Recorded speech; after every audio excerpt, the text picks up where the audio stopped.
कलयुग को बुला करके परीक्षित जी ने कहा, मेरा राज्य छोड़ करके चले जाओ। कलयुग बोला, महाराज सतयुग के बाद त्रेता, त्रेता के बाद द्वापर, द्वापर के बाद मेरी बारी है कलयुग, ऐसे कैसे चला जाऊं? बोले आप मुझे कुछ स्थान दे दीजिए। बोले ठीक है।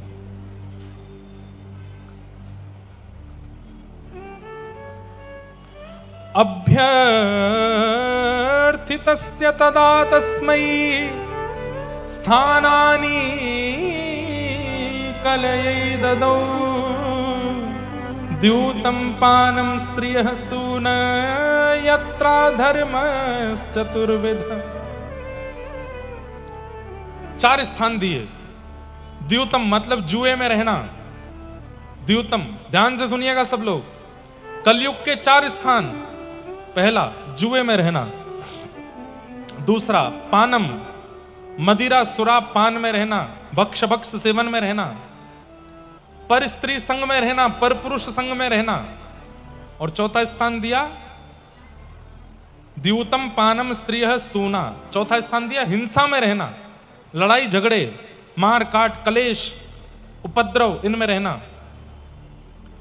और पुनश्च याचमानाय जात रूप मदात प्रभु। कलयुग ने कहा एक स्थान और दे दीजिए, 4 थोड़े कम है, राउंड फिगर कर दो, 5 दे दो। तो 5वां स्थान क्या दिया? बिना मेहनत के कमाए गए धन में रहना। ये 5 स्थान कलयुग के हैं। सबसे पहला स्थान क्या है? जुआ, जहां पर हम सट्टा लगाते हैं, रुपए को गिरवी रखते हैं, ये काम होगा तो ये इतना इतना, ऐसा। वो सट्टा जो खेलने वाले वो जानते होंगे कैसे नहीं खेलना है। लक्ष्मी को कभी दांव पर नहीं लगाना है, नहीं तो नारायण नाराज हो जाएंगे। धन लक्ष्मी है और उनको दांव पर लगाने वाला व्यक्ति महापापी है, इसलिए जुआ नहीं खेलना। कभी कभी लगता है कलयुग इतना खतरनाक क्यों होता जा रहा है, क्योंकि ये 5 स्थान एक्टिव हैं। भाई हम पंडाल के अंदर बैठे हुए 10-12 हजार लोग होंगे, हम नहीं खेलते, लेकिन करोड़ों लोग हैं खेलते हैं। मैचेस चलते हैं, उनमें फिक्सिंग चलती है, ना जाने क्या क्या लोग किस किस तरीके से खेलते हैं, जुआ खेलते हैं। जुए में क्या होता है? लक्ष्मी को दांव पर लगाया जाता है, धन को दांव पर लगाते हैं, पाप है। जीवन में कभी जुआ नहीं खेलना, और खेला है तो प्रायश्चित करो, अब नहीं खेलना। और बुरा नहीं मानिएगा, हमारे आगरा, मथुरा, वृंदावन में कई लोग दीपावली वाले दिन जुआ खेलते हैं। जिस दिन लक्ष्मी का प्रादुर्भाव हुआ उस दिन जुआ खेलते हैं। कितना बड़ा घनघोर पाप कर रहे हैं हम लोग। नहीं खेलना। खेल कोई भी खेलिए, धन मत लगाइए। द्यूतम, दूसरा है पानम, मदिरा पान और भक्ष भक्ष सेवन। जीव पर हर उस वस्तु को रखना पाप है जिस वस्तु को रखने के लिए मना किया गया है। मांस नहीं खाना है, मदिरा नहीं पीनी है, तंबाकू नहीं खाना है, बीड़ी सिगरेट ये कुछ नहीं पीना। ये सारी नकारात्मक वस्तुओं को जिह्वा पर लेना ही नहीं है। ये तो हुई सेवन करने वाली वस्तु। अब आती है गाली गलौज और अपशब्द, ये भी जीभ पर नहीं आने चाहिए। हम लोग ही कहते हैं भाई अपशब्द मत बोलो, जीभ पर लक्ष्मी बैठती है। पता है कि जीव आसन है लक्ष्मी का, उस आसन को बिगाड़ क्यों रहे हो? मत बिगाड़िए। दूध पीजिए, ठंडाई पीजिए, शरबत पीजिए, अच्छी अच्छी सामग्रियां घर पे बना के पीजिए। थोड़ी बहुत सोडा की अच्छी चीजें हैं वो भी पी सकते हैं। बाकी कुछ भी अपनी जीभ पर और अपने अंदर ऐसी वस्तु जाने ही मत दीजिए जो अच्छी नहीं है। वो भी उसमें भी कलयुग का निवास है। द्यूतम पानम। और तीसरा आता है पर स्त्री और पर पुरुष का संग। पत्नीव्रती रहिए और पतिव्रता रहिए। विवाह होने के बाद पति के अलावा सबको झुक के ही देखिए, और ऐसे ही भाई लोग भी विवाह के बाद पत्नी के अलावा सबके प्रति मान सम्मान से ही देखिए। दृष्टि मत बिगाड़िए अपनी, इतनी कोशित दृष्टि मत रखिए, उसमें पाप है, कलयुग का निवास है। द्यूतम पानम स्त्रिय। और चौथा स्थान है हिंसा, सूना। हिंसा में कलयुग का निवास है। कई लोग कलेश करने के बड़े व्यसनी होते हैं, उनके अंदर एडिक्शन है कलेश करने का। लड़ाई झगड़ा करो, हमसे लड़ो, हमसे बात करो, अरे इसको मारो, इसको पीटो। अभी यहाँ कथा हो रही है, यहाँ 10,000 की भीड़ लगी है, अभी पता चल जाए आगे चौराहे पे 2 लोगों में लड़ाई हो गई तो 500 लोग तो भाग जाएंगे देखने के लिए। मार दो, उठा के फेंक दो, हड्डी टूटी कि नहीं टूटी, हम भाई यार गिरा तो था, टूटी तो होगी। कई लोगों को कलेश देखना अच्छा लगता है। कई लोगों के घर मोहल्लों में जो रहते हैं, मोहल्ले में किसी घर में लड़ाई हो जाए तो सब छत पे खड़े हो जाते हैं देखने के लिए। कोई रोकने नहीं जाता, कोई समझाने नहीं जाता। मार काट में मजा आता है। एक बात कहें, ये कलेश देखने में रुचि जिनको होती है, इनमें भी कलयुग का निवास है। इसकी उससे बढ़ा दो, फिर कलेश होगा, आनंद आएगा। ऐसे भी लोग होते हैं। हाँ, तुम्हारे बारे में ऐसे कह रहा था वहां पे, तुम्हारे बारे में यूं बात चल रही थी वहां पे, और फिर अच्छा तेने हमारे बारे में ऐसे कही, और किसने कही तुझसे? उसने बताई। और मैंने कब कही? मैंने ऐसे थोड़ी कही थी, मैंने तो ये कहा। कलेश हो गए, लड़ाई झगड़ा। इन सब में कलयुग का निवास है। द्यूतम पानम स्त्रियः सूना। सूना का मतलब कलेश। अब कलेश का एक स्वरूप और होता है, जैसे कोई बात अनुचित हुई, हम जानते हैं कि सीधे सीधे भी निकला जा सकता है, कलेश की आवश्यकता नहीं, लेकिन फिर भी कलेश कर रहे हैं। सीधे सीधे भी निकला जा सकता है। बहू ने दाल बनाई, सास ने दाल खाई, चिल्लाने लगी। बहू ने पूछा क्या हो गया माँ जी? नमक बहुत कम है इसमें। अच्छा डाल देती हूं। अगले दिन फिर चिल्लाने लगी, बोले आज क्या बात हो गई? दाल अच्छी नहीं, बहुत अच्छी बनी है, लेकिन कल अच्छी क्यों नहीं बनाई थी? इस बात से आज गुस्सा फिर आ रहा है। कल की बात पे आज फिर से गुस्सा आ रहा है। तो ये इस प्रकार का व्यवहार स्वभाव, ये कलयुगी व्यक्ति का लक्षण है। और 5वां अंतिम स्थान, बिना मेहनत के कमाया गया धन। बिना परिश्रम के कमाया गया धन घर बैठे मिल जाए, इसमें जो राजी रहते हैं, इसमें कलयुग का निवास है। बुरा नहीं मानिएगा, कई लोग ऐसा करते हैं ना कि भाड़े पे उठा दिया, ठेके पे उठा दिया, इतना आ रहा है। ये ऐसे बिना मेहनत के कमाए गए धन को दान पुण्य में ही लगाइए। घर के प्रयोग में लगाएंगे तो बुद्धि विकसित नहीं हो पाएगी, विकृत हो जाएगी। बिना मेहनत के कमाया गया धन नहीं। खून पसीना एक करिए, परिश्रम करके धन कमाइए, तभी आपकी बुद्धि और परिवार की मति बनी रहेगी। ये 5 स्थान दिए, याद रहेंगे। कम से कम कथा में बैठे लोगों को अब इन 5 कामों को तो नहीं करना है। और यदि यहां से अच्छा एक बात आपको बताएं, अगर किसी व्यक्ति को पता नहीं था कि मैं जो कर रहा था वो पाप था, तो उसको 20% पाप लगता है। पता ही नहीं था फिर भी कर रहा था। लेकिन पता लगने के बाद भी यदि करता है तो 100% नहीं, पर 100 मल्टीप्लाई इंटू 1000 हो जाता है। ले बेटा, दुगुना तुगुना चौगुना 1000 गुना होकर के लगता है। इसलिए सुनने के बाद तो पाप बिल्कुल मत कीजिएगा। हम भी चतुर हैं, बिना बताए अल्टीमेटम दी, आपको 5 बातें सुना दी, अब नहीं कर सकते। इन 5 कामों को मत कीजिएगा। कभी जुआ नहीं खेलना है, कभी मदिरापान भक्ष सेवन नहीं करना है, गंदे शब्दों का प्रयोग नहीं करना है, परिस्त्री परपुरुष का संग नहीं करना है, कलेश नहीं करने हैं। किसी बात से कोई दूसरा कलेश कर रहा है तो आप झुक जाओ, तुरंत झुक जाओ। भले ही पत्नी कर रही है तो भी झुक जाओ, भले ही बच्चे कर रहे हैं तो भी झुक जाओ। अरे तू भैया, तू जैसा कहे वैसा नहीं करना, हमें बढ़ानी ही नहीं है बात को, यहीं खत्म करो। वो घर सबसे सुखी जहां रात्रि होने से पहले सारी समस्याएं हल हो जाती है। रात्रि में समस्या रहती है, दिन तक रहती है, उसी घर में नकारात्मक ऊर्जाएं प्रवेश करने लगती है।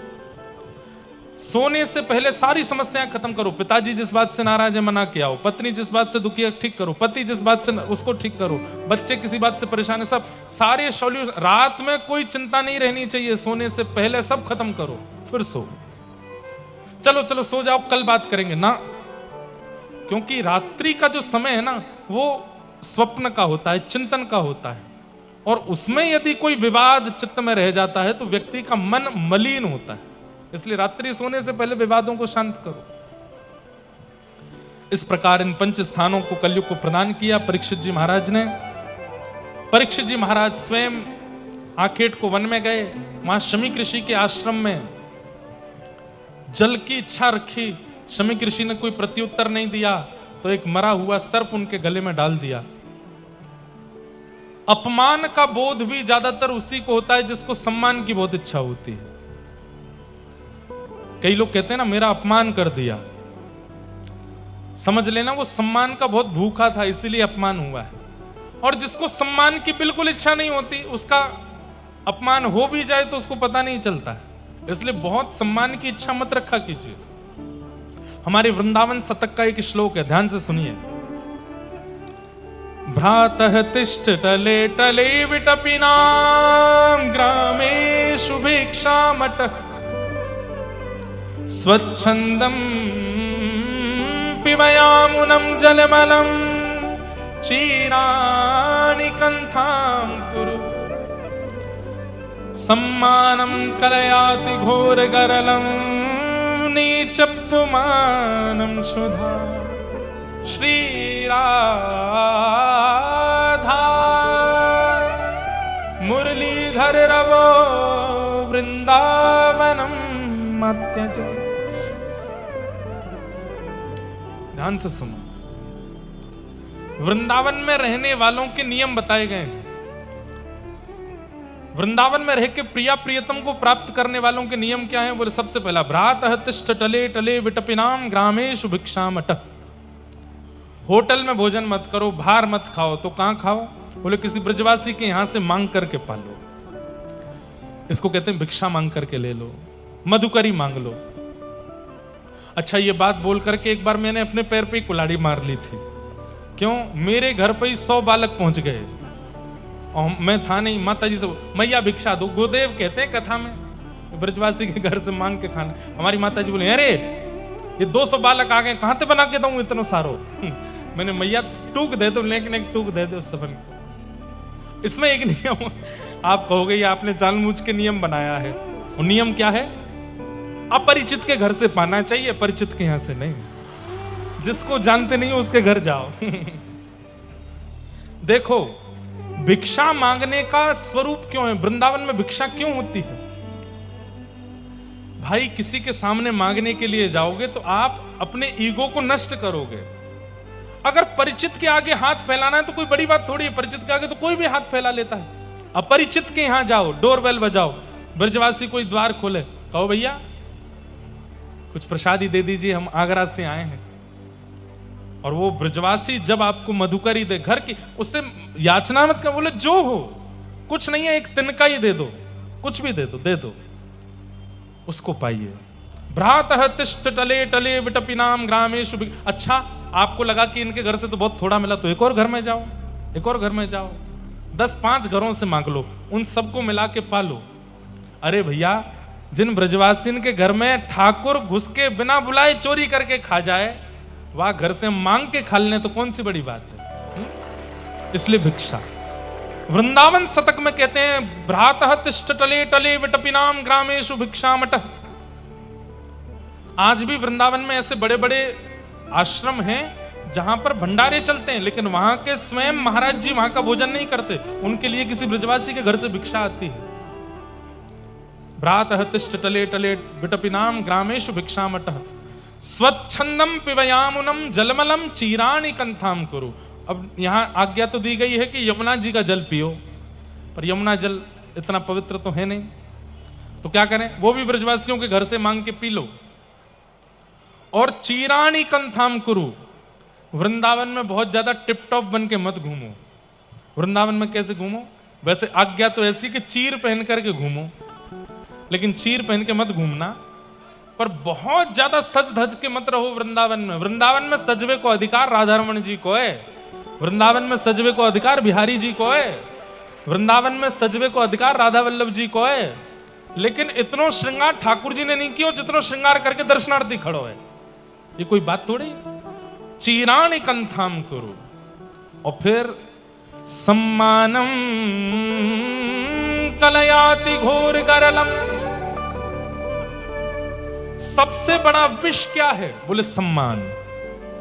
अगर कोई ब्रजवासियों के अरे भैया तुम तो बहुत जोर के आदमी हो, तो यूं समझियो कि तुम्हारा भजन नष्ट हो गया। ब्रजवासी से सम्मान मत करवाओ। और ब्रजवासी नहीं, संसार में कहीं भी सम्मान की इच्छा मत रखो। किसी मंच पर, किसी सभा में, किसी परिवार में आपका बहुत सम्मान होता है, कान बंद कर लो, नहीं सुनना। शास्त्र आज्ञा करते हैं सम्मान सुनने से पुण्य घटते हैं और अपमान सुनने से पाप घटते हैं।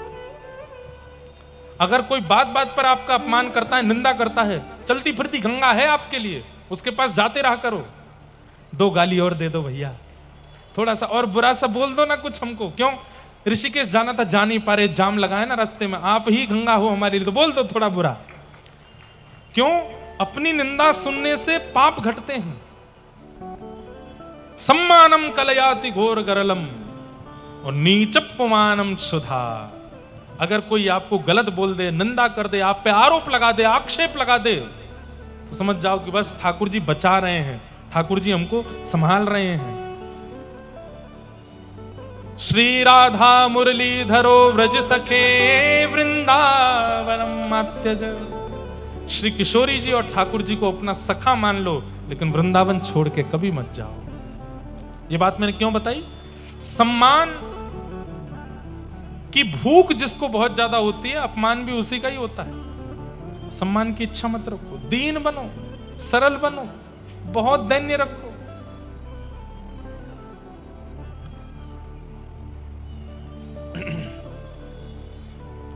इस प्रकार राजा परीक्षित गए थे, जल मांगा, लेकिन शमीक ऋषि ने कोई प्रत्युत्तर नहीं दिया, तो गले में मरा हुआ सर्प डाल दिया। शमीक ऋषि तो ध्यान में बैठे थे, उनके कुछ शिष्यों ने देख करके उनके पुत्र श्रृंगी को बता दिया। श्रृंगी को जैसे पता चला मेरे पिता के गले में मरा हुआ सर्प डाल दिया, वो समाधि में बैठे थे, जल नहीं दे पाए, तो मेरे पिता के गले में मरा हुआ सर्प डाल दिया, मैं श्राप देता हूं।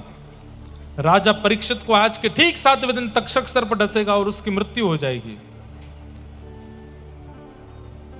शमीक ऋषि को जब यह बात पता चली तो उन्होंने किसी से कहा कि जाकर के राजा परीक्षित को इस बात का खबर करा दो कि उनके जीवन के केवल 7 दिन बचे हैं। राजा परीक्षित के पास जाकर के शमीक ऋषि के शिष्य गौरमुख ने जाकर के बताया कि आपके जीवन के केवल 7 दिन बचे हैं।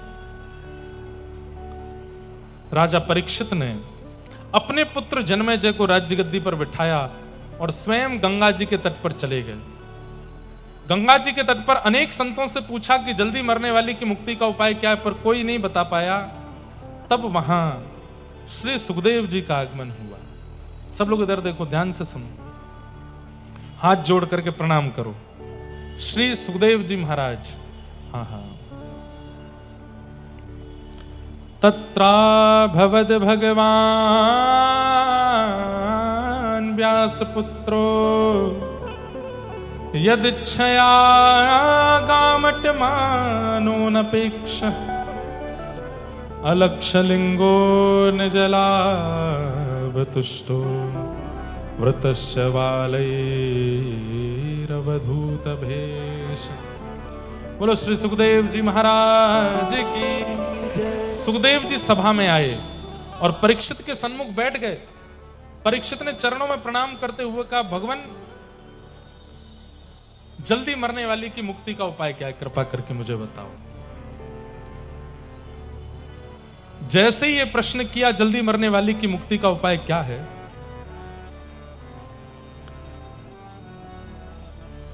श्री सुखदेव जी यहां से बोलना प्रारंभ करते हैं। अब हम द्वितीय स्कंद, तृतीय, चतुर्थ, पंचम, षष्ठम, सप्तम, अष्टम, नवम और फिर 10म, अब 9 स्कंदों की कथा है। जल्दी जल्दी स्पर्श करते हुए नंदोत्सव की तरफ चलेंगे। बिल्कुल ध्यान से सब लोग बैठ जाइए, अपना स्थान जमा के बैठे रहना, उठ के जाना नहीं, और खूब आनंद से नंदोत्सव मनाएंगे। कथा प्रसंगों को स्पर्श करते हुए हम चलें। सुखदेव जी कहते हैं, वरीयानेशते प्रश्न क्रतो लोकहितं नृप आत्मवेद सम्मतः पुंसां श्रोतव्यादिषु पर। हे राजन, तुमने जो प्रश्न किया है वो सबके लिए किया है तो बहुत अच्छा है, लेकिन अकेले अपने लिए किया है तो अच्छा नहीं है। बोले क्यों?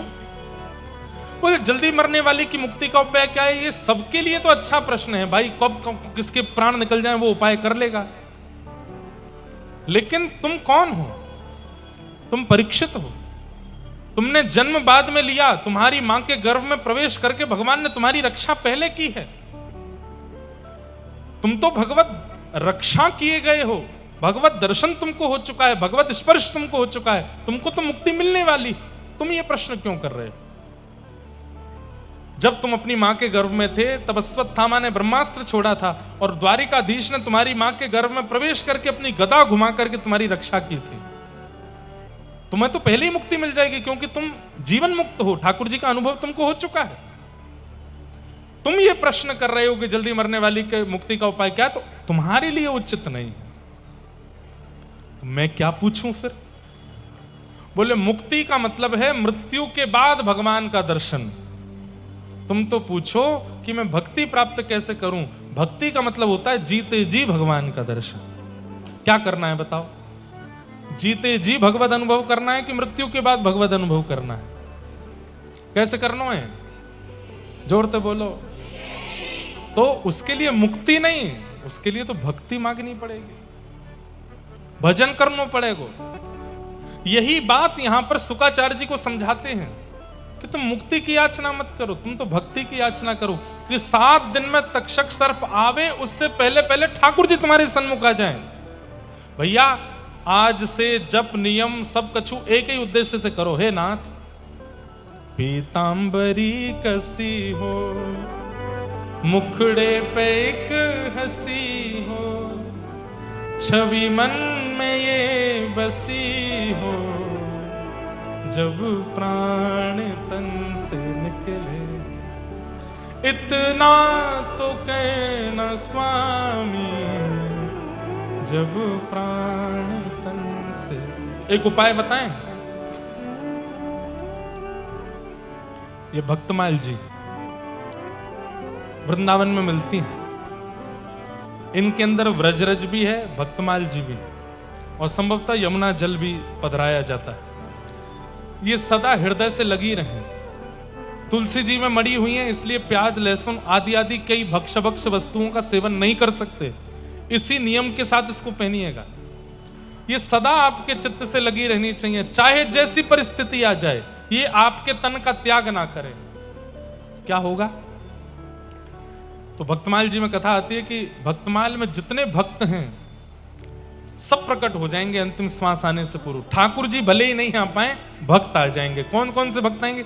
मीराबाई आ जाएंगे, सूरदास आ जाएंगे, स्वामी श्री हरदास जी आ जाएंगे, हितवंश महाप्रभु आ जाएंगे, ये सारे भक्तजन आ जाएंगे। और भैया हरि नहीं आ पाए, हरिजन ही आ गए, तो हरिजन लेकर के जाएंगे कहां? हरि के पास ही लेकर के जाएंगे। इसलिए हमारे ब्रज के रसिकों ने कितनी सहजता बता दी। बोले क्या करो? बोले या तो भक्तमाल जी को गले में विराजमान कर लो, नित्य भक्तमाल सुनना शुरू कर दो, नहीं तो भक्तमाल जी को कंठ में धारण कर लो। अंतिम श्वास में हरि न भी आए तो हरिजन आ जाएंगे। कई बार पुलिस बैरिकेड लगा के रखती है, आगे सबको जाने की अनुमति नहीं होती, लेकिन हमारा कोई सगा संबंधी अगर आगे गया हुआ है, हम उसको फोन करते हैं, भैया ये पुलिस वाले आने नहीं दे रहे, आ जाओ। तो वो आकर, भैया मैं अंदर का हूं, इनको भी अंदर आने दो। तो अंदर वाले की सुन करके वो हटा देता, अच्छा चलो तुम भी आ जाओ। तो ऐसे ही जो ठाकुर जी के चरणों में पहुंच चुके हैं, उन सब भक्तन की माला को गले में पहन लो, ताकि अंतिम श्वास आवे तो यमराज बैरिकेड तो लगाएगा, लेकिन वे भक्तजन आके कहेंगे नहीं ये हमारा है, या को भीतर भेजो, सोई हरि चरणारविंद मिल जाएंगे। लेकिन इसका मतलब ये नहीं है कि छूट मिल गई इसको पहनने के बाद, आप तो चाहे जो करो, तान दुपट्टा हरिजन आवेंगे बच्चा पे। नहीं, आचरण की शुद्धि और खान पान की शुद्धि ये तो करनी पड़ेगी। और भली एक माला करो, भगवान नाम की करो, रोज करो। भैया हम तो इसीलिए कथा सुनाने आए हैं कि हमको ये नहीं चाहिए इतनी भीड़ हो, इतना ये हो, इतने बड़े बड़े पंडाल बने, लाखों रुपया खर्च हो ना।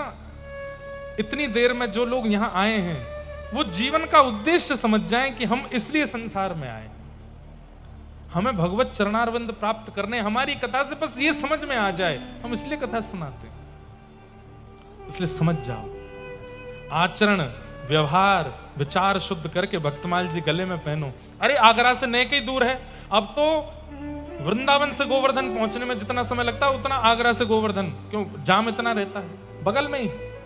हर महीने गिरिराज जी चले जाओ। लग रही आश करूं ब्रजवास तलहटी गोवर्धन। पुरुषोत्तम मास पूरा हो उससे पहले पहले वृंदावन की परिक्रमा, गिरिराज जी की परिक्रमा कर यही हो, कहीं और जावे की जरूरत ना है।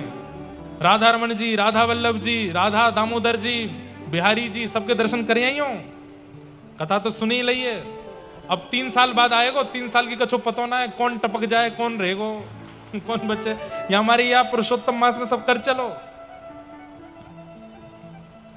भजन करूं और ध्यान धरूं छैया कदमन की मैं। गाओ। भजन करूं और ध्यान धरूं छैया कदमन की मैं। भजन करूं और ध्यान धरूं छैया कदमन की मैं। भजन करूं और ध्यान धरूं और अभिलाषी प्यासी रहे अखियां हरि दर्शन की मैं।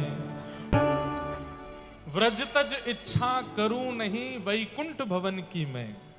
घासी राम शरण पहुंचे गिरिराज धरण की मैं। अरे गिरिराज वास में पाऊं ब्रज तज वैकुंठ ना जाऊं। हाँ गिरिराज वास में पाऊं ब्रज तज वैकुंठ ना जाऊं। यही भावना यहां पर कही जा रही है कि भैया परीक्षित, तुम मुक्ति की कामना मत करो, तुम तो भक्ति की कामना करो। मुक्ति का मतलब मृत्यु के बाद भगवान का दर्शन, और भक्ति का मतलब जीते जी भगवान का दर्शन। और एक बात ध्यान से सुनिएगा, हम ब्रजवासी को तो अधिकार है कि मरवे ते पहले ठाकुर जी देखने ही पड़ेंगे, और ब्रज में रहवे वारे को ठाकुर जी मृत्यु से पहले मिलेंगे ही मिलेंगे, ये निश्चित है। बस ने एक भजन कर ले, बस ने एक अपना स्वभाव सुधार ले, ने एक अपने विचार सुधार ले। मृत्यु के बाद कहा पता भैया कहां जाएंगे, या हमारी जीवित अवस्था में दर्शन कर लो। परीक्षित जी महाराज के चित्त में यह भावना प्रकट हो गई। समीचीनम बचो ब्रह्मन् सर्वज्ञस्य तमानघ तमो विशीर्यते मह्यम हरेः कतः कथाम। हे कृपा करके आप मुझे ठाकुर जी के मंगल चरित्र सुना के मेरे चित्त में भक्ति प्रकट करो। तब यहां भगवान के पावन चतुश्लोकी भागवत का विषय सुनाया गया। तत्पश्चात उद्धव विदुर संवाद और विदुर जी को भागवत धर्म का निरूपण, सृष्टि का प्रारंभ, स्वयंभू मनु और शत्रुपा की पुत्री देवभूति का कर्दम ऋषि से विवाह, और उनके यहां पर भगवान कपिल रूप में प्रकट हुए। बोलो कपिल भगवान की। कपिल भगवान ने अपनी माता जी देवभूति को ज्ञान उपदेश किया।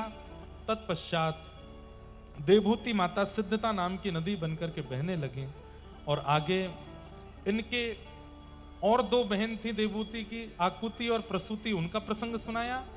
और इनके एक भाई की कथा आई जिनका नाम है उत्तानपाद। उत्तानपाद राजा की 2 पत्नियां थी, सुनीति और सुरुचि।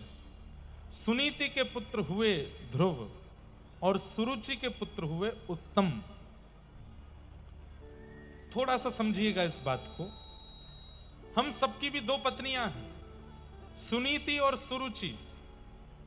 नीति माने बुद्धि और रुचि माने मन। ये 2 पत्नी हैं हमारी। दोनों अपनी इच्छा पूरी करवाती हैं हमसे, लेकिन विशेष रूप से हमें किसकी माननी है, इस विषय पर यह कथा सुनाई गई जहां ध्रुव जी का चरित्र है। एक बात ध्यान से सुनना। दोपहर 2 बजे कथा में जाना है। अब उस समय मन और बुद्धि दोनों अलग अलग हो जाती हैं।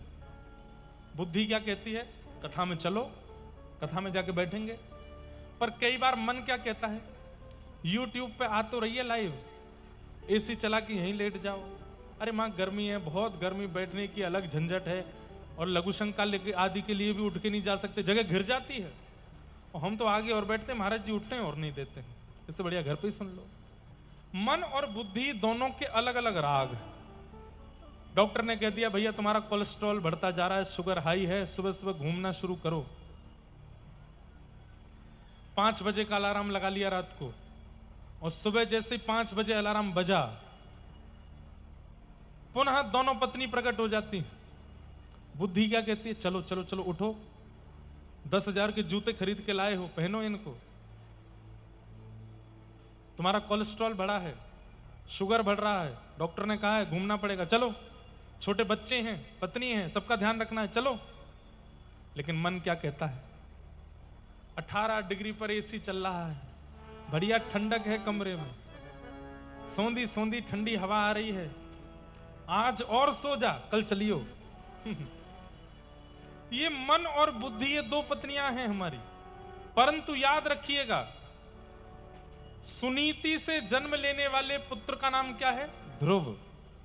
मतलब बुद्धि से जिस बालक का जन्म होता है उसका नाम है ध्रुव, और मन से जिस बालक का जन्म होता है, मतलब सुरुचि से जिस बालक का जन्म होता है उसका नाम है उत्तम। उत्तम और ध्रुव में अंतर क्या है, जैसे पानी, पानी क्या है, पानी ध्रुव है, सबको प्रिय है। संसार में कोई व्यक्ति ऐसा नहीं होगा जो पानी के बिना रहता हो, सबको आवश्यक है, सबको प्रिय है, तो पानी ध्रुव है। लेकिन कैंपा कोला ये उत्तम है, ये ध्रुव नहीं है। किसी को प्रिय है, किसी को नहीं प्रिय है, और किसी को प्रिय लगती भी है तो भी वो नहीं पीता है, क्यों, गला खराब हो जाएगा, स्वास्थ्य खराब हो जाएगा, आदि आदि। तो मन के मार्ग पर चलोगे तो वो मिलेगा जो तुम्हें चाहिए, और बुद्धि के मार्ग पर चलोगे तो वो मिलेगा जो तुम्हारे लिए जरूरी है। दोनों में बहुत अंतर है। हमें क्या चाहिए और हमारे लिए क्या जरूरी है, यहां बैठे हुए लोग थोड़ी शांति बनाए रखें, हमारी प्रार्थना है। हमारे लिए क्या जरूरी है और हमें क्या चाहिए, इन दोनों में बहुत अंतर है।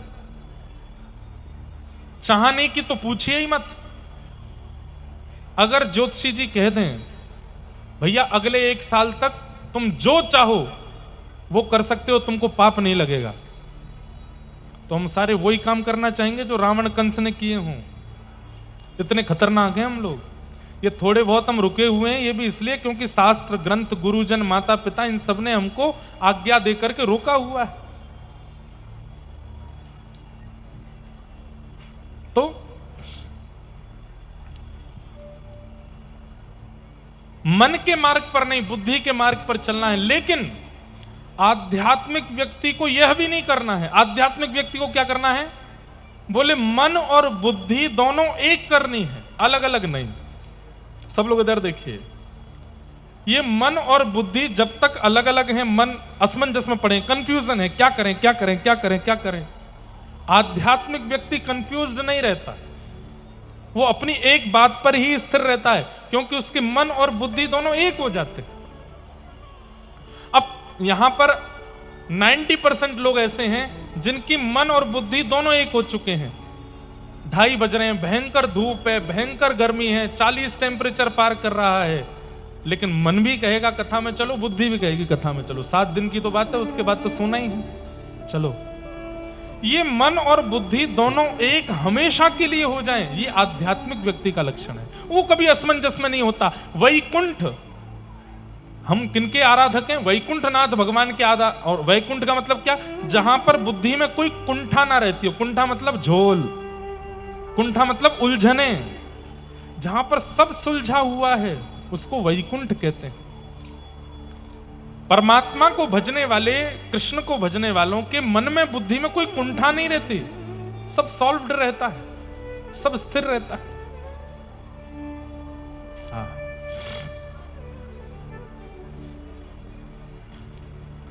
तो उत्तानपाद राजा की 2 पत्नी हैं। सब लोग इधर देखते रहे ना। हाँ, ये सामग्रियां उधर जा रही हैं, आगे वालों को करने दो, आप लोग यहीं देखो। उत्तानपाद राजा की 2 पत्नी, बड़ी पत्नी के पुत्र का नाम ध्रुव, छोटी पत्नी के पुत्र का नाम उत्तम। छोटी पत्नी के प्रति आकर्षण होने की वजह से बड़ी पत्नी का त्याग कर दिया, और जिसके कारण एक दिन बड़ी पत्नी के पुत्र को गोद में बैठने की इच्छा हुई, और जब वो गए तो छोटी माँ ने डांट दिया, रास्ता यही है ले जाने का, पीछे से नहीं आ सकती सामग्रियां। बस आपको क्या रोके, हमारा ही मन जा रहा है उन पे, इसलिए पीछे से ही कर लो। क्या बता रहा था मैं, कहां थे हम? हैं? जल्दी बताओ कहां थे? हाँ, तो ध्रुव जी का मन हुआ कि अपने पिता की गोद में बैठना। छोटी माँ ने डांट दिया, बोले वन में जाओ, भगवान का भजन करो, भगवान आज्ञा दे करके कहें वरदान मांगो तो कहना छोटी माँ के गर्भ से मेरा जन्म हो, ऐसी कृपा करो। जब मेरे गर्भ से जन्म लोगे, मेरे पुत्र बन के आओगे, तब बैठोगे यहां पर। ध्रुव जी महाराज रोते रोते अपनी माँ के पास गए। माँ ने कहा क्या बात है? बोले छोटी माँ ने कहा कि वन में जाके भगवान का भजन करो और भगवान प्रकट हो जाए तो उनसे वरदान मांगना कि मैं उनके गर्भ से जन्म लूं। आप अच्छी नहीं हो, आप उचित नहीं हो जो मां ऐसा कहती है कि मैं उनके गर्भ से जन्म लूं तभी राज्य गद्दी पर बैठूंगा। ध्रुव जी की मां ने कितना अच्छा समझाया, बेटा एक बात सोच, तू चौकी पर बैठने की जिद कर रहा है, लेकिन तुझे सिंहासन बैठने को मिल जाए तो तू चौकी पर बैठने की जिद दोबारा करेगा? नहीं। अरे ये सामान्य गद्दी पर बैठने की तू जिद कर रहा है, वन में जाके भजन करके जब ठाकुर जी मिल ही जाएंगे, उनकी गोद मिल जाएगी, तो फिर दोबारा इस गद्दी पर बैठने की इच्छा ही नहीं होगी। लाला, इस गद्दी पर बैठने की कभी इच्छा नहीं होगी। इसलिए छोटी मां की बात को मान करके वन में जाओ। छोटी मां घुमा करके बात कर रही है। देखो, छोटी मां ने घुमा के बात की नहीं, लेकिन मां के ऊपर है कि वो अपने बालक को कैसे समझाना चाहती। अब कई बच्चों को डरा देते हैं, वहां मत जाना, वहां हौवा है। बच्चे डर के मां के पास, मां वहां पे हौवा है, हौवा है। उस समय मां यदि उसको अच्छे से समझा दे, नहीं वहां पे हौवा नहीं है, बस उन बच्चों के लिए हौवा है जो रोटी नहीं खाते। अब ऐसे समझा दिया तो बालक क्या करेगा? रोटी खाना। तो मां के हाथ में होता है, गुरु के हाथ में होता है। बच्चों को बहुत नेगेटिविटी मत सिखाया करो।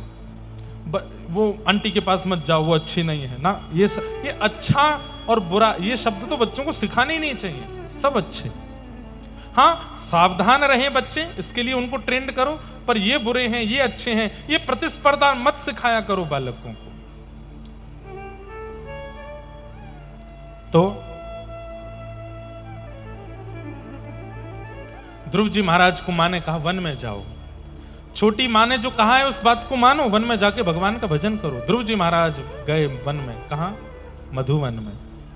मथुरा में ही है ध्रुव टीला, जहां आकर के श्री ध्रुव जी महाराज ने जप किया। बंधुओं, यमुना जी द्वापर की नहीं है, यमुना जी सतयुग कालीन है, बहुत पुरानी है यमुना जी। ध्रुव जी महाराज ने यमुना तट ध्रुव टीला पर आकर के ही भजन किया था। ध्रुव जी महाराज जैसे आए तो नारद जी रास्ते में मिल गए। नारद जी बोले, ए बालक कहां जा रहे हो? बोले, मैं भगवान से मिलने जा रहा हूं। 4 साल के हैं ध्रुव जी। नारद जी जोर से हंसे, वन में भगवान है? वन में भगवान नहीं है, शेर रहता है, तुम जैसे छोटे छोटे बालकों को खा जाता है। ध्रुव जी महाराज बोले, आप कौन हो, आपका परिचय क्या है? नारद जी बोले, मैं हरिदास वर्य नारद। ध्रुव जी बोले, आप झूठ बोल रहे हो, आप नारद नहीं हो। क्यों? मेरी मां बोलती है कि भगवान बाद में मिलते हैं, नारद जी पहले मिलते हैं। आप कैसे नारद हो जो मुझे यहीं से घर जाने को बोल रहे हो? यदि आप नारद होते तो मेरा हाथ पकड़ के भगवान से मिलाते, आप नारद नहीं हो सकते। नारद जी महाराज की आंख खुल गई, बोले भैया ये बालक सामान्य नहीं है। अच्छा ये बात निश्चित है, ठाकुर जी बाद में मिलेंगे, पहले नारद जी मिलेंगे। आप कहोगे महाराज जी हमको नारद कौन मिले? ये कोई प्रशंसा के रूप में नहीं बोल रहे हैं। आपको हरि यश सुनाने वाले जितने भी वक्ता हैं, कथावाचक हैं, ये सब नारद हैं। ये नारद यदि भली भांति आपको मिल गए, भली भांति मिल गए मतलब इनकी बातें, इनके सुनाए गए प्रसंग यदि भली भांति चित्त में बैठने लग गए तो मतलब नारद जी मिल गए, तो ठाकुर जी निश्चित मिलेंगे। इसलिए नारद से पहले मिलो। नारद जी महाराज ने ध्रुव जी से कहा, कैसे बुलाओगे भगवान को? चलो मैं तुम्हें एक मंत्र दे देता हूं। नमो भगवते तुभ्यं वासुदेवाय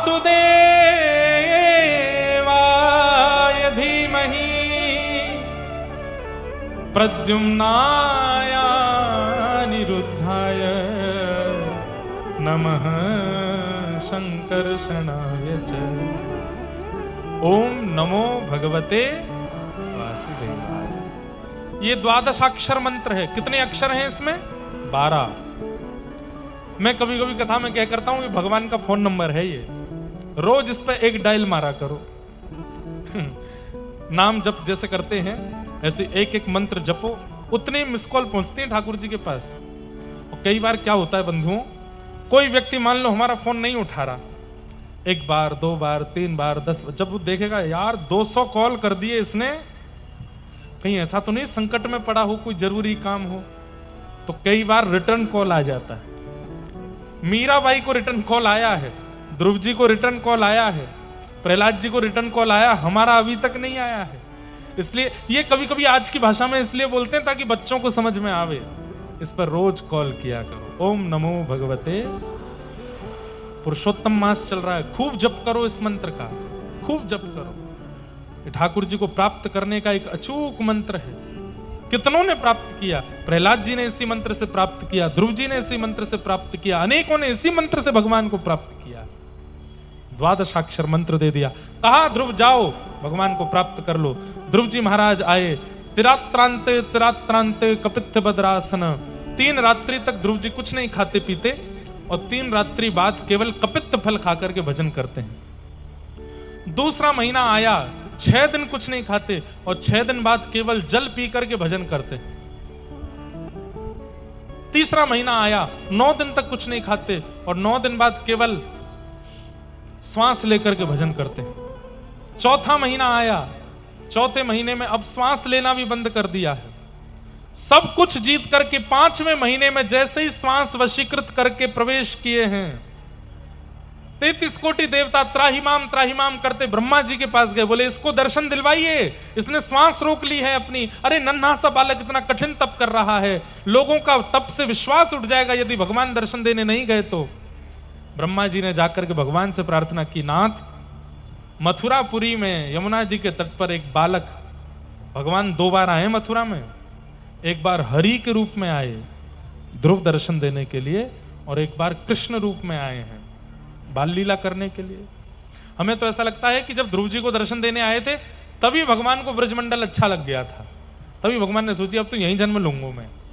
तो ध्रुव जी को दर्शन देने के लिए ब्रह्मा जी ने जब प्रार्थना की तब भगवान क्या कहते हैं, भागवत जी में स्पष्ट लिखा है, ठाकुर जी कहते हैं ध्रुव को दर्शन देने नहीं जाएंगे हम, तो बोले ध्रुव का दर्शन करने जाएंगे। ऐसे अद्भुत बालक को तो हम देखने के लिए जाएंगे। गरुण जी पर अविराजित होकर के शंख चक्र गदा पद्मधारी चतुर्भुज रूपधारी भगवान प्रकट हो गए मथुरापुरी में, मधुपुरी में। और मधुवन में ध्रुव जी महाराज हाथ जोड़ करके ओम नमो भगवते वासुदेवाय भजन कर रहे हैं, भजन कर रहे हैं। तभी भगवान का सन्मुख आगमन हुआ। ध्रुव जी ने नेत्र नहीं खोले, 10 मिनट 15-20 मिनट हो गए, ध्रुव जी आंख बंद करके खड़े। गरुण जी महाराज बोले जय जय, ये तो आंख ही नहीं खोल रहा। भगवान बोले चित्त में हमारा अनुभव कर रहा है। जैसे ही भगवान ने चुटकी बजाई और चित्त से छवि अंतर ध्यान हुई, ध्रुव जी महाराज ने नेत्र खोल करके देखा तो सामने शंख चक्र गदा पद्मधारी श्रीमन नारायण खड़े हैं। बोला भक्त वत्सल भगवान की। ध्रुव जी महाराज को दर्शन दिया भगवान ने। ध्रुव जी ने भगवान को दंडवत प्रणाम करते हुए स्तुति गाई है। बहुत सुंदर स्तुति है ध्रुव जी महाराज की। क्या कह रहे हैं, हे नाथ आपने बड़ी कृपा की, जो आप दर्शन देने के लिए मेरे पास पधारे, मुझ अधम पर कृपा करने के लिए मेरे पास आए नाथ, ये आपकी बड़ी कृपा है। और ध्रुव जी महाराज अपनी स्तुति में बहुत सुंदर बात कहते हैं, क्या? योऽन्तः प्रविश्य मम वाचमिमां प्रसुप्ताम् संजीवयत्यखिल शक्तिधर स्वधाम्ना अन्यां सहस्तचरण श्रवणत्वगादी प्राणान्नमो भगवते पुरुषाय तुभ्यम। हे नाथ, मेरी प्रत्येक इंद्रियों को ऊर्जा देने वाले आप हो। तो प्रत्येक इंद्रियों को ऊर्जा देने वाले व्यक्ति को, प्रत्येक इंद्रियों को ऊर्जा देने वाले आपको मुझे प्रत्येक इंद्रिय से पूजना चाहिए। जैसे हम केवल आंखों से दर्शन करते हैं, कानों से श्रवण करते हैं, ये पीछे से हम पर लेजर कौन मार रहा है भैया? बिल्कुल पीछे से। उनसे भी प्रार्थना है ऐसा मत करो, नहीं तो यहां प्रशासन की पुलिस भी लगी है, 2 मिनट में पकड़ लेगी आपको। बताओ कैसे कैसे विक्षेप डालते हैं कथा में, वहीं से लेजर मार रहे हैं माथे पर। क्या बता रहा था मैं? हमारी प्रत्येक इंद्रिय को ऊर्जा आपसे मिलती है। आंखों में देखने की ऊर्जा भगवान देते हैं, कानों में सुनने की शक्ति भगवान देते हैं, जीभ में चखने की शक्ति, बोलने की शक्ति भगवान देते हैं, हाथों में कर्म करने की, पैरों से चलने की शक्ति भगवान देते हैं। प्रत्येक इंद्रिय को कर्म करने की शक्ति भगवान देते हैं। तो प्रत्येक इंद्रिय से कृतज्ञता ज्ञापन करनी चाहिए हमें। आंखों को देखने के लिए आपने शक्ति दी, तो हे नाथ मैं इन आंखों से आपको देख के आपको धन्यवाद कहता हूं। कानों से आपने सुनने की शक्ति दी, तो इन कानों से आपकी कथा कीर्तन सुन के आपको धन्यवाद कहता हूं। हाथों से कर्म करने की शक्ति, तो इन्हीं हाथों से आपकी सेवा करके मैं आपको धन्यवाद करता हूं। पैरों को चलने की शक्ति आपने दी, तो इन्हीं पैरों से आपकी प्रदक्षिणा करके आपको धन्यवाद करता हूं। हम किसी भी एक इंद्रिय को यदि भगवत सेवा से विमुख कर देते हैं तो वही इंद्रिय पाप करने लग जाती है। इसलिए सर्वांगीण अंग से भगवान का भजन करो, भगवान की सेवा करो, क्योंकि सारी इंद्रियों को भगवान ने ही शक्ति प्रदान की है। ये स्तुति गाते हुए अंत में ध्रुव जी महाराज कहते हैं, भक्ति मुह प्रवहताम त्वयि में प्रसंगो भूयादनंत महताम अमलाशयानाम येनांजसोन्वणमुरुव्यसनं भवाब्धिं निश्चय भवत गुण कथामृतपान मत्त। हे नाथ, मुझे आपसे एक वस्तु चाहिए। मुझे यह श्लोक बहुत अच्छा लगता है। ध्रुव जी क्या कहते हैं? भगवान से कहते हैं मुझे आपसे एक वस्तु चाहिए। बोले क्या? बोले मुझे एक व्यसन लगा दीजिए, मुझे एक एडिक्शन दे दीजिए, मैं एक नशा करने लग जाऊं। बोले क्या? बोले आपकी कथा सुनने का मुझको व्यसन हो जाए। जैसे नशा करने वाला व्यक्ति बिना उस नशीले पदार्थ के रह नहीं पाता, ऐसे मैं भी आपकी कथा के बिना रह ना पाऊं। नाथ ऐसी कृपा मुझ पर कर दो। भक्ति मुह प्रवहताम त्वयि में प्रसंगो भूयादनंत महताम अमलाशयानाम येनांजसोल्वणमुरु व्यसनम भवाब्धिम निश्चय भवत गुण कथामृतपानमत्त।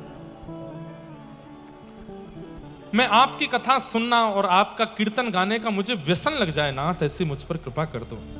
ध्रुव जी महाराज ने स्तुति गाई, भगवान ने उन पर कृपा की। तत्पश्चात ध्रुव चरित्र आगे बढ़ा। ध्रुव जी वापस लौट करके गए, पिताजी ने सिंहासन दिया, 36,000 वर्ष तक राज्य किया ध्रुव जी ने। तत्पश्चात सशरीर भगवान के धाम को गए। इसलिए आज भी ध्रुवलोक का दर्शन होता है पृथ्वी से। वहां आज भी ध्रुव जी महाराज और अनन्य भक्त ध्रुव जी के साथ विराजते हैं। बोलो भक्तवत्सल भगवान की। ध्रुव जी के वंश में राजा अंग हुए, इनके बेटा बैन हुए। तत्पश्चात भगवान पृथु और पृथु महाराज ने, जिनके कारण इस धरती को पृथ्वी कहा जाता है, आदि आदि सब क्रम सुनाए गए। भूगोल खगोल का वर्णन किया, नरकों का वर्णन किया, अजामिलोपाख्यान सुनाया गया। तत्पश्चात भगवान के एक असुर भक्त की कथा आती है जिसका नाम है वृत्रासुर। असुर होते हुए भी भक्त है भगवान का।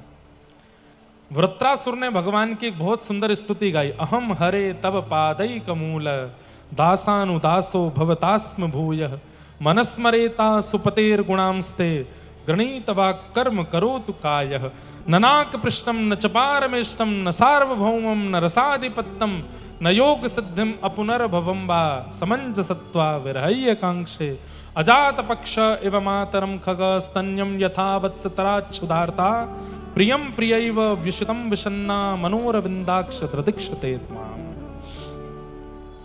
वृत्रासुर ने भगवान की स्तुति गाई। ये प्रसंग हम कई बार विस्तार से सुना चुके हैं। असुर भगवान का भक्त, जिसे बाद में फिर हमारे रसिकाचार्य भक्त वृत्त कहने लगे, बोले इसको असुर मत कहो, ये तो भक्त है। क्या मांगा भगवान से, सूक्ष्म में समझाऊं। भगवान से कहते हैं कि हे नाथ, मैं आपके चरणों का दास नहीं बनना चाहता। भगवान बोले तो, बोले दासानुदासो भवतास्म भूय, आपके दासों के दासों के दासों के दासों के चरणों का मुझे दास बना दीजिए, ये कृपा मुझ पर कर दीजिए। भगवान बोले ऐसा क्यों, मेरा दास क्यों नहीं बनना, मैं सामने खड़ा हूं, मेरा दास नहीं बनना, और मेरे चरणों के दासों का दास तुझे क्यों बनना है। बोले नाथ, आप सुदर्शन लेकर के गजेंद्र की रक्षा करने गए थे, लेकिन गजेंद्र तो बाद में वैकुंठ पहुंचा। गजेंद्र से 15-20 मिनट पहले वो ग्राह मगरमच्छ पहुंच गया था वैकुंठ। क्यों? क्योंकि वो आपके दास गजेंद्र के चरणों को अपने मुख में लेकर के बैठा था। उसका उद्धार पहले हो गया जो आपके भक्तों के चरणों में पड़ा रहता है। इसलिए नाथ, मुझे अपने उद्धार में देरी नहीं चाहिए। दासानुदासो भवतास्म भूय, कितनी अच्छी बात है। वृत्रासुर का अगर मैंने प्रसंग सुना दिया तो आपके नेत्र सजल हो जाएंगे, इतना अद्भुत चरित्र है। लेकिन अवकाश नहीं है, इसलिए मैं केवल उनके श्लोक की व्याख्या कर रहा हूं। सीधे ठाकुर जी के चरण मत पकड़िए, ठाकुर जी के दासों के दास बने। ठाकुर जी के जो भजते हैं, ठाकुर जी का जो स्मरण करते हैं, ठाकुर जी का जो स्मरण करते हुए अपना जीवन उद्धार कर रहे हैं, उनके दासों के दास बनने का प्रयास कीजिए। सीधे ठाकुर जी के दास। इसलिए हमारे यहां गुरु पद्धति है, गुरु प्रणाली है। क्यों? हम ठाकुर जी से जाकर के जब दीक्षा हो जाती है ना, तो दीक्षा होने के बाद हम ठाकुर जी को ऐसे प्रणाम नहीं करते, हम फिर नियमित रूप से प्रणाम करते हैं। अस्मत् गुरुभ्यो नमः, अस्मत् परम गुरुभ्यो नमः, अस्मत् सर्व गुरुभ्यो नमः, श्रीमते रामानुजाय नमः। और फिर अपना नाम बोला जाता है, जो गुरु जी ने नाम दिया उस नाम से फिर प्रणाम किया जाता है। हे भगवान, तोताद्री रामानुज दास का दंडवत प्रणाम स्वीकार करें, यह हमारा गुरु प्रदत्त नाम है। गत वर्ष हमारी गुरु गादी श्री दक्षिण भारत में विराजमान है, तोताद्री मठ, वहां के स्वामी जी ने हमको ये नाम दिया, तोताद्री रामानुज दास। वैसे हमारा कथा का नाम इंद्रेश है, लेकिन दीक्षा का नाम क्या है? तोताद्री रामानुज दास। तो अब कहीं भी ठाकुर को प्रणाम करते हैं तो इसी नाम से प्रणाम करना पड़ता है, तोताद्री रामानुज दास का प्रणाम करें। तो इसमें क्या आ गया? रामानुज दास, मतलब आपके जो चरणों के दास हैं रामानुजाचार्य जी, उनके चरणों का मैं दास आपको प्रणाम कर रहा हूं। तब ठाकुर जी कृपा करते हैं, तब ठाकुर जी अनुग्रह करते हैं। और अब एक सामान्य सरल सी बात, ब्याज से ज्यादा मूल प्यारा होता है, अपने पुत्र से भी ज्यादा पौत्र प्रिय होता है।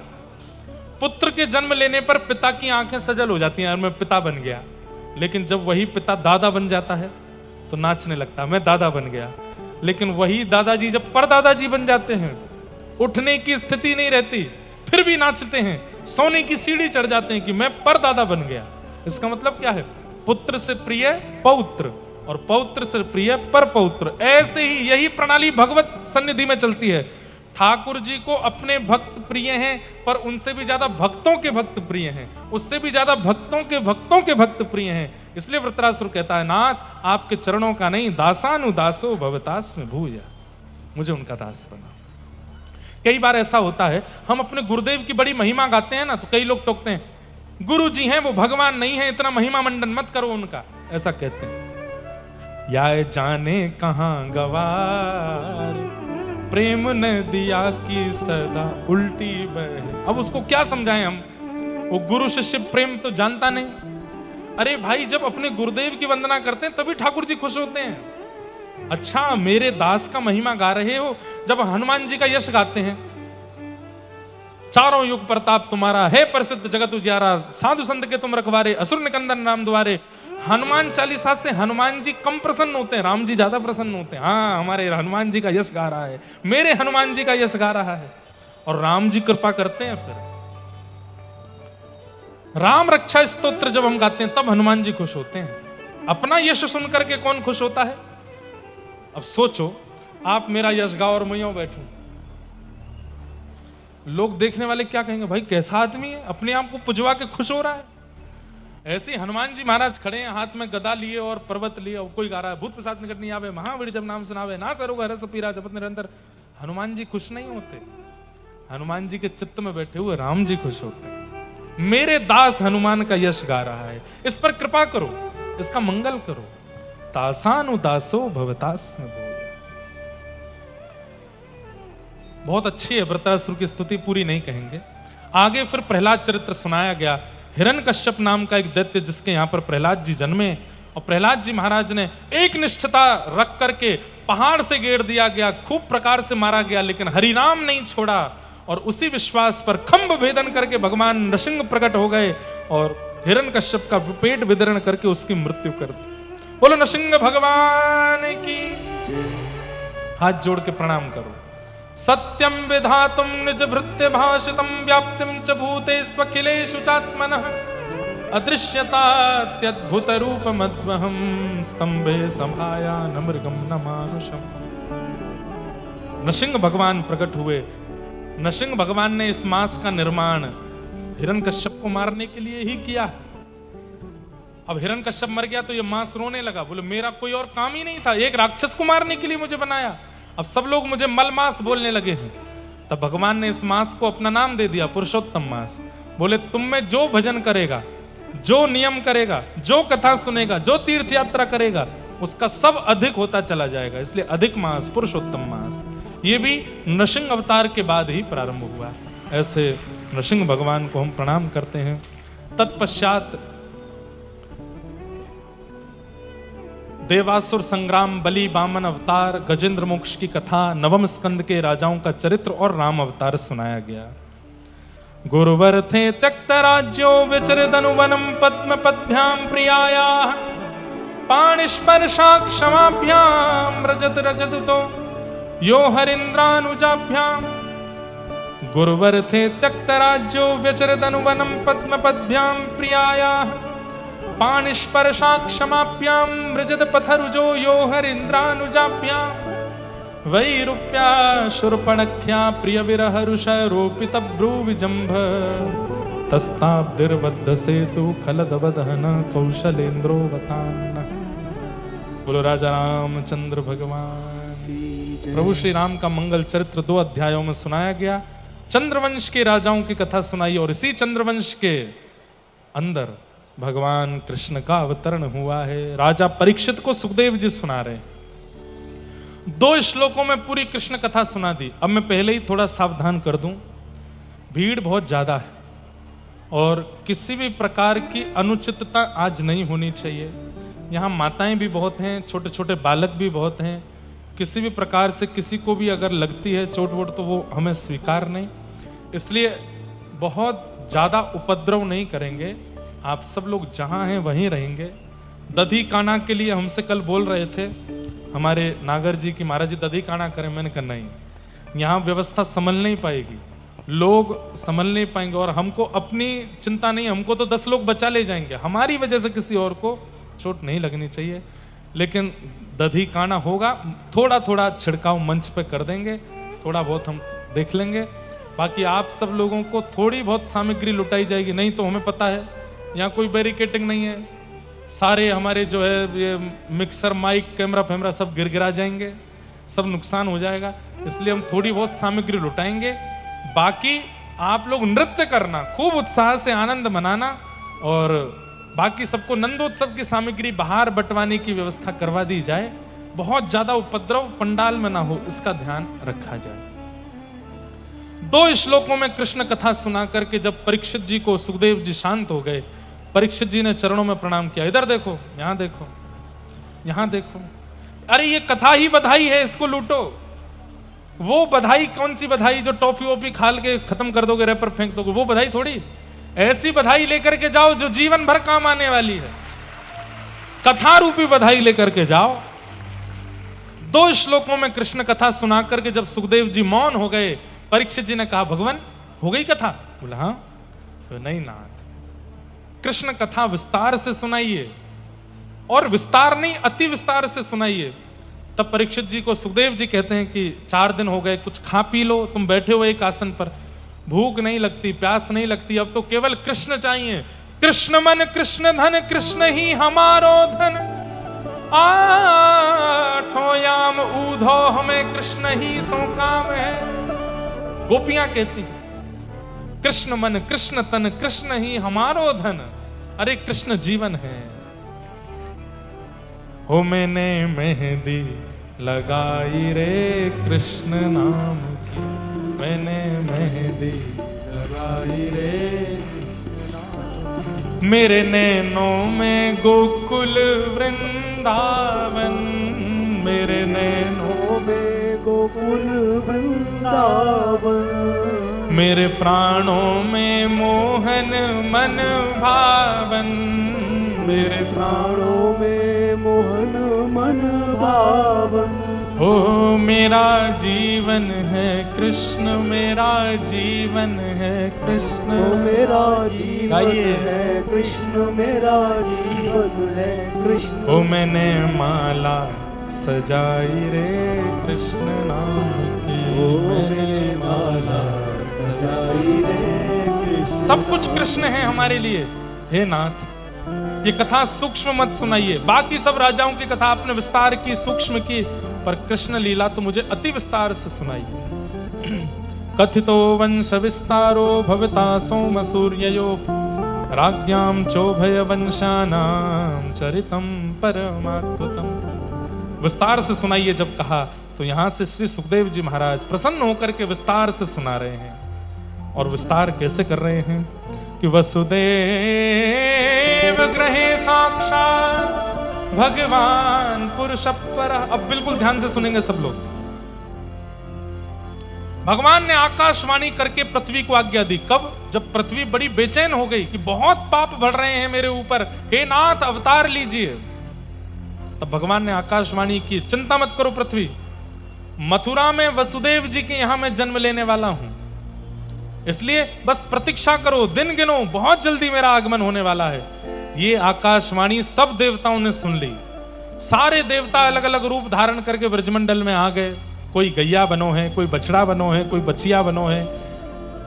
अच्छा सुनो, भगवान ने जब मत्स्य अवतार धारण किया था तो समुद्र की सारी मछलियां उन पर मोहित हो गईं। इतने सुंदर, सबको लगना लगा कि ये हमारे प्राणनाथ हो जाएं, इनसे हम विवाह कर लें।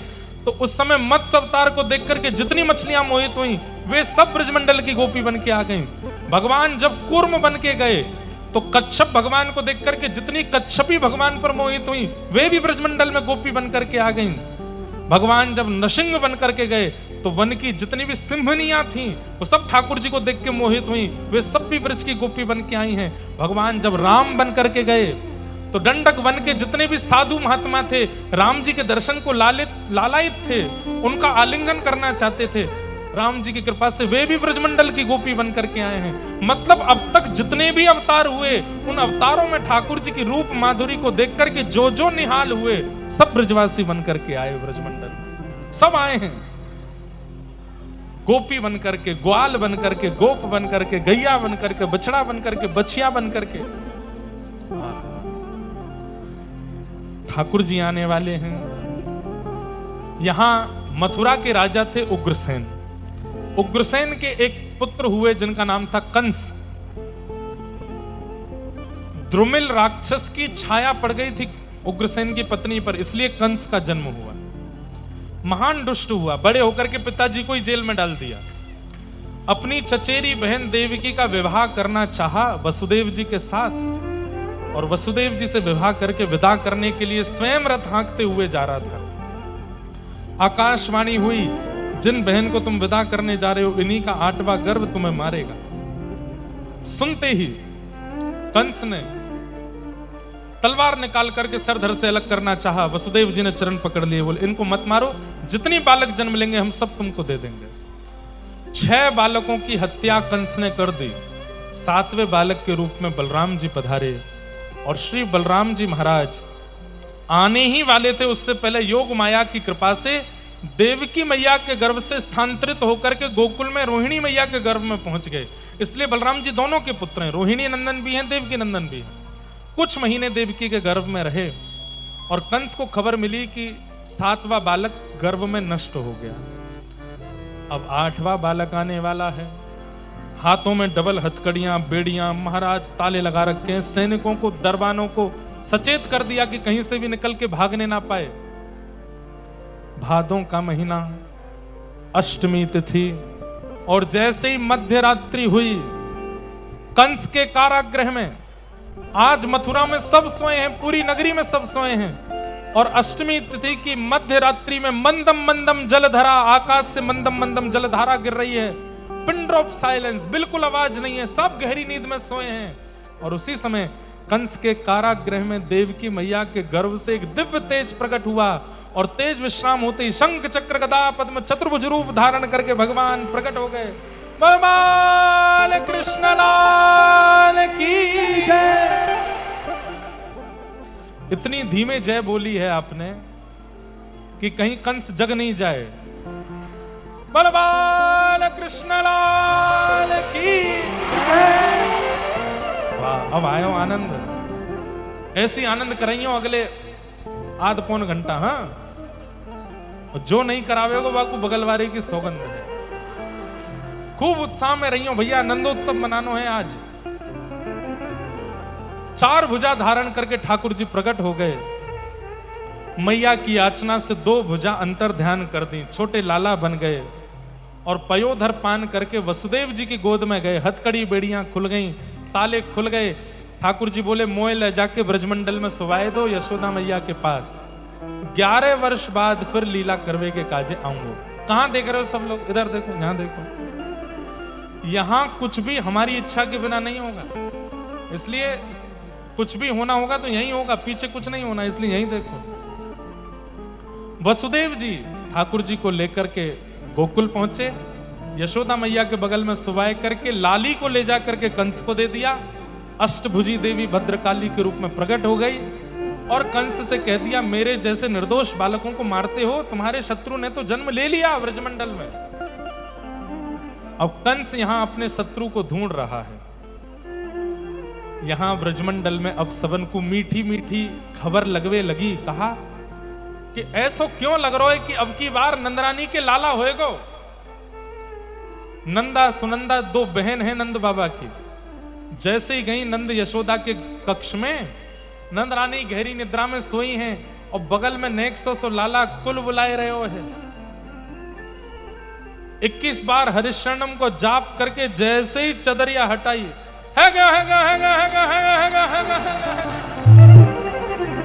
एक दूसरे को मोहब्बत, नहीं नहीं नहीं